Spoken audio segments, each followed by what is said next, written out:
आशिया खंडातील सर्वात मोठी शैक्षणिक संस्था असलेल्या रयत शिक्षण संस्थेच्या मॅनेजिंग काउन्सिलच्या सदस्यपदी कोपरगावच्या 2 शिलेदारांची निवड झाली आहे. राष्ट्रवादी काँग्रेस शरद पवार गटाचे जिल्हाध्यक्ष ॲडव्होकेट संदीप वरपे यांची सर्वसाधारण प्रवर्गातून तर सुरेश बोळीज यांची सेवानिवृत्त रयत सेवक कोट्यातून निवड झाल्याने कोपरगावच्या शिरपेचात मानाचा तुरा रोवला गेला आहे. या निवडीचे वृत्त समजताच कोपरगाव शहरासह तालुक्यात आनंदाचे वातावरण पसरले आहे. कोपरगाव येथील SSGM महाविद्यालयात प्राचार्य माधव सरोदे यांच्या हस्ते नवनियुक्त सदस्यांचा विशेष सत्कार करण्यात आला. यावेळी मान्यवरांनी उपस्थित राहून दोघांवरही शुभेच्छांचा वर्षाव केला. यावेळी कला विभागाचे उपप्राचार्य बंडेराव तराळ, प्राध्यापक doctor Nilesh Malpure, doctor Devidas Randhir, doctor Madhav Yashwant, प्राध्यापक उत्तम गवळी, कार्यालय अधीक्षक सुनील गोसावी, डॉक्टर प्रतिभा रांधवणे आदींसह शिक्षकेतर कर्मचारी उपस्थित होते. यावेळी नवनिर्वाचित सदस्यांच्या वतीने कर्मवीर भाऊराव पाटील, स्वर्गीय कर्मवीर शंकरराव काळे, स्वर्गीय सहकार महर्षी शंकरराव कोल्हे यांचे प्रतिमेचे पूजन करून अभिवादन करण्यात आले. ॲडव्होकेट संदीप वरपे यांच्या मातोश्री सेवानिवृत्त रयत सेविका आहे. संदीप वरपे हे रयत शिक्षण संस्थेचे अध्यक्ष खासदार शरदचंद्र पवार साहेब यांचे अत्यंत विश्वासू असल्याने शरद पवार यांनी एका रयत सेविकेच्या मुलाला खासदार सुप्रिया सुळे, राष्ट्रवादीचे नेते दिलीप वळसे पाटील यांच्यासोबत थेट रयत शिक्षण संस्थेच्या मॅनेजिंग काउन्सिलपदी काम करण्याची संधी उपलब्ध करून दिली आहे. दरम्यान नवनियुक्त सदस्यांनी रयत शिक्षण संस्थेच्या SSGM महाविद्यालयात संस्थेचे कामकाजाचा आढावा घेतला. तसेच नवीन इमारतीच्या सुरू असलेल्या बांधकामावर पाहणी केली असून काम दर्जेदार करण्याच्या सूचना संबंधित ठेकेदाराला केल्या. रयत शिक्षण संस्थेचे व्यवस्थापन अत्यंत पारदर्शक पद्धतीने चालते. मॅनेजिंग काउन्सिल ही संस्थेची सर्वोच्च निर्णय घेणारी समिती असते. याची निवड प्रक्रिया संस्थेच्या घटनेनुसार केली जाते. मॅनेजिंग काउन्सिलमध्ये राजकीय, सामाजिक आणि शैक्षणिक कार्यात योगदान देणाऱ्यांची जनरल कोटा आणि संस्थेत कार्यरत असलेल्या सेवकांचे प्रतिनिधी सेवक कोटा अशा विविध गटातून सदस्यांची निवड केली जाते. संस्थेच्या जनरल बॉडीच्या माध्यमातून ही निवड प्रक्रिया पार पडते, ज्यामध्ये संस्थेचे हित जपणाऱ्या आणि शैक्षणिक कामात योगदान देणाऱ्या व्यक्तींना प्राधान्य दिले जाते. कर्मवीर भाऊराव पाटील यांनी घालून दिलेल्या नियमांनुसार संस्थेच्या धोरणात्मक निर्णयांमध्ये या काउन्सिलचा सहभाग महत्त्वाचा असतो. यापूर्वी कोपरगावमध्ये कर्मवीर शंकरराव काळे, सहकार महर्षी शंकरराव कोल्हे आणि माजी आमदार अशोकराव काळे यांनी मॅनेजिंग काउन्सिल सदस्यपद भूषवले आहे. ॲडव्होकेट संदीप वरपे यांच्या निवडीमुळे राजकीय आणि सामाजिक क्षेत्रातील तरुणांना प्रेरणा मिळाली आहे. तर सुरेश बोळीज यांच्या निवडीमुळे रयत सेवकांचा आवाज काउन्सिलपर्यंत पोहोचण्यास मदत होणार आहे. या दोन्ही नियुक्त्यांमुळे रयत शिक्षण संस्थेच्या माध्यमातून कोपरगाव परिसरातील शैक्षणिक प्रश्नांना अधिक बळ मिळेल असा विश्वास व्यक्त केला जात आहे. कर्मवीरांच्या विचारांचा वारसा पुढे नेण्यासाठी आणि ग्रामीण भागातील विद्यार्थ्यांच्या हितासाठी आणि सर्व शाखांमध्ये आधुनिक तंत्रज्ञानाचा वापर करून संस्थांना पुढे नेण्यासाठी आम्ही सदैव कटिबद्ध राहू, असे ॲडव्होकेट संदीप वरपे यांनी म्हटले आहे. संस्थेच्या मॅनेजिंग काउन्सिल सदस्यपदी निवड झालेली आहे. काय कशा पद्धतीने पुढची वाटचाल असेल, संस्थेसाठी काय योगदान असेल? सर्वप्रथम मी रयत शिक्षण संस्थेचे अध्यक्ष आणि माझे श्रद्धास्थान देशाचे नेते आदरणीय शरदचंद्रजी पवार साहेब यांचे आभार त्या ठिकाणी व्यक्त करतो. रयत शिक्षण संस्थेच्या आशिया खंडातल्या नावाजलेल्या आणि एका मोठ्या संस्थेच्या मॅनेजिंग काउन्सिलवर काम करण्याची संधी आदरणीय साहेबांनी मला या ठिकाणी दिली. यापूर्वी कोपरगाव तालुक्यातून स्वर्गीय शंकररावजी काळे साहेब असतील, स्वर्गीय शंकररावजी कोल्हे साहेब असतील, माजी आमदार आदरणीय अशोकदादा काळे असतील, यांनी मॅनेजिंग काउन्सिलवर सदस्य म्हणून त्या ठिकाणी काम केलं. आणि आज मला त्या जनरल कॅटेगरीतून साहेबांनी त्या ठिकाणी काम करण्याची संधी दिली. निश्चितच एक मोठी जबाबदारी माझ्यावर पडलेली, कारण यापूर्वी ज्यांनी म्हणून मॅनेजिंग काउन्सिल सदस्य म्हणून आपल्या भागातून काम केलं त्यांचं काम खूप मोठं आहे. त्याची बरोबरी तर कुणी करू शकेल अशी परिस्थिती नाही. परंतु एक साहेबांनी टाकलेला विश्वास, त्या विश्वासानुसार संस्थेच्या प्रगतीकरता झोकून देऊन योगदान देण्याचं मी त्या ठिकाणी ठरवलेलं आहे. आपण जर बघितलं तर राज्यभरामध्ये रयत शिक्षण संस्थेचे जवळपास 750 जे आहेत त्याची शाखा आहे. कशा पद्धतीने एक मोठी संस्था आहे, जबाबदारी तुमच्यावरती मोठी आहे. पुढे या संस्थेच्या यशासाठी पुढे कशा पद्धतीने तुमची वाटचाल असेल, काय सांगा?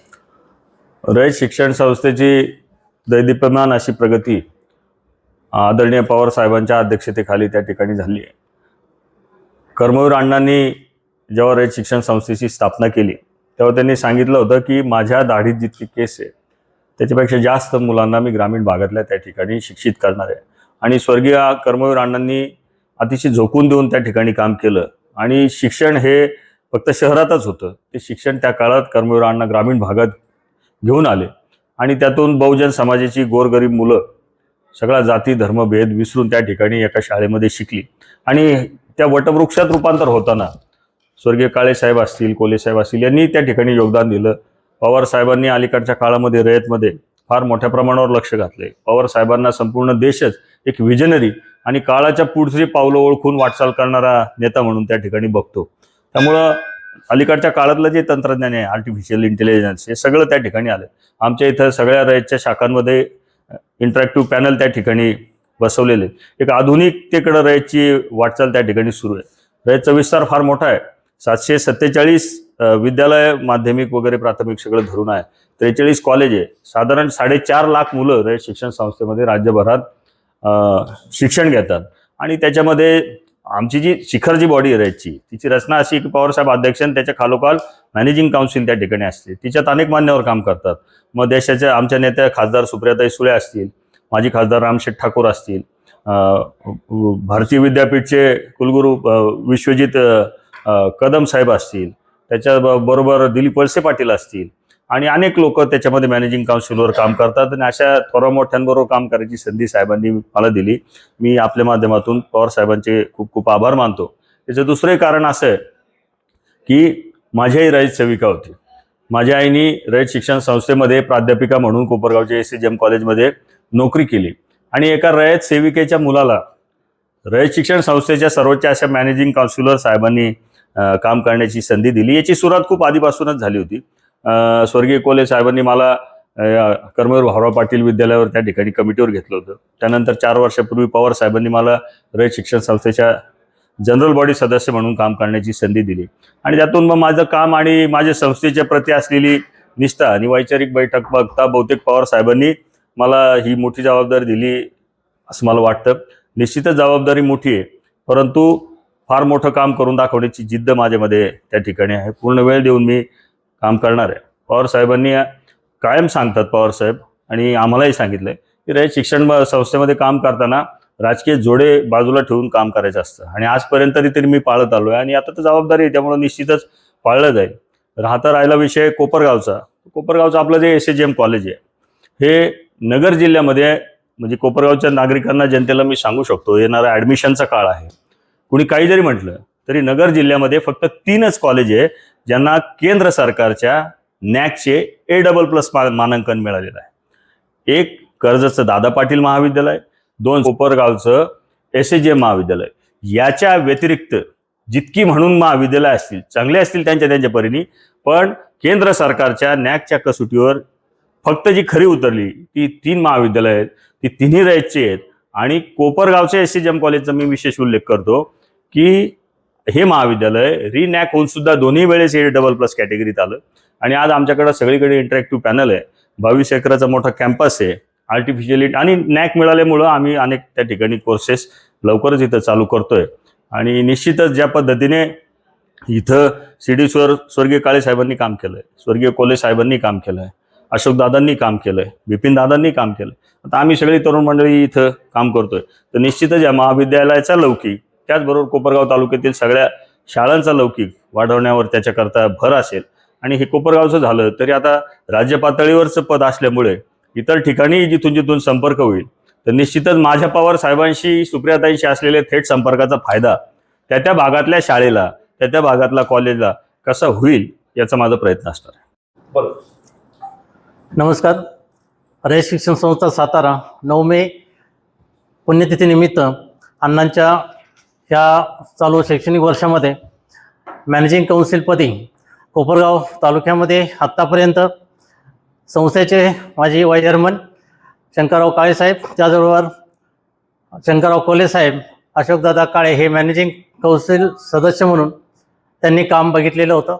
या शैक्षणिक वर्षामध्ये आदरणीय कोपरगाव तालुक्यातील महाविद्यालयाची विकास समितीमध्ये सदस्य म्हणून काम करत असलेले, त्याचबरोबर जनरल बॉडीचे सदस्य आदरणीय ॲडव्होकेट संदीपजी भाऊ वरपे यांची मॅनेजिंग काउन्सिलपदी निवड झाली, त्याबद्दल महाविद्यालय त्यांचं या निमित्तानं हार्दिक स्वागत करत आहे. त्याचबरोबर कोपरगावमध्ये आमचे दुसरे सहकारी आदरणीय सुरेशजी वळीज साहेब यांची मॅनेजिंग काउन्सिल सदस्य म्हणून त्यांची नेमणूक झालेली आहे. त्यांचंही महाविद्यालयाच्या वतीनं मी स्वागत करतो. आणि खऱ्या अर्थानं कोपरगाव तालुक्यामध्ये ज्या शिक्षण संस्थेच्या ज्या शाळा आहेत, कॉलेजेस आहेत, खऱ्या अर्थानं काम करण्यासाठी ज्या अडीअडचणी असतात, जे प्रॉब्लेम असतात, ते सोडवण्याचं काम खऱ्या अर्थानं हे दोन्ही सदस्य नक्कीच करणार. आतापर्यंत सहकार्य त्यांचं चांगलं झालेलंच आहे आणि यापुढे हक्काने आम्हाला 2 मॅनेजिंग काउन्सिल सदस्य मिळालेले, जेणेकरून SHGM कॉलेज जे आहे हे SHGM कॉलेज कोपरगाव तालुक्यामध्ये सर्वात नॅक मूल्यांकन झालं. त्यामध्ये A++ ग्रेड ह्या महाविद्यालयाला मिळालेले. कोपरगाव शहरामध्ये म्हणा, तालुक्यामध्ये आजूबाजूला कोणतंही कॉलेज या दर्जेचं नाही आहे. नॅकने त्याचं मूल्यांकन करत असताना मोठी ही जी निवड केलेली आहे त्याचं सार्थक यामध्ये सर्व माझे सहकारी प्राध्यापक, विद्यार्थी, त्याचबरोबर मॅनेजिंग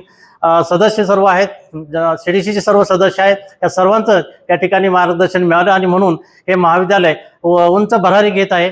खऱ्या अर्थानं महाविद्यालयाची जी आत्तापर्यंत ह्या 1 वर्षामध्ये आल्यानंतर बघितलं की सर्वजण सहकार्य करतात आणि रिझल्ट, त्याचबरोबर विद्यार्थी संख्या वाढत आहे आणि विद्यार्थी संख्या आम्ही नवीन कोर्सेस सुद्धा सुरू केलेले, त्यामध्ये BSc कॉम्प्युटर सायन्स असेल, चालू वर्षी आम्ही BSc सायबर सिक्युरिटी हा कोर्स सुरू करत आहोत आणि विद्यार्थी संख्या वाढत आहे. परंतु काही अशा ठिकाणी असं वाटतं की विद्यार्थी संख्या कमी होत चालली. आमची विद्यार्थी संख्या वाढली नसती तर आमचा हा जो प्रोजेक्ट आहे 2 मजली इमारत आम्ही ह्या वर्षी लवकरच सुरू करत आहोत. म्हणजे विद्यार्थी संख्या दिवसेंदिवस वाढत आहे, कारण यामध्ये काम करणारे माझे सर्व प्राध्यापक वर्ग जो आहे तो अतिशय अनुभवी तज्ज्ञ आहेत.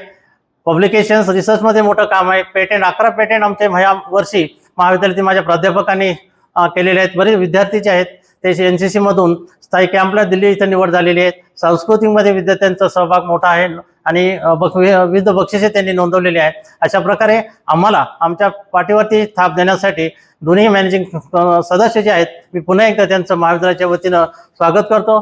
त्याचबरोबर खऱ्या अर्थाने एक महत्त्वाची जी गोष्ट मला या ठिकाणी या महाविद्यालयाबद्दल सांगायची आहे ती या अकॅडमिक वर्षी आमच्या महाविद्यालयामध्ये एकूण 24 विविध कंपन्या या ठिकाणी आलेल्या होत्या आणि त्या 24 कंपन्यांमधून महाविद्यालयाची जवळपास 250हून अधिक विद्यार्थी प्लेस झालेले आहेत.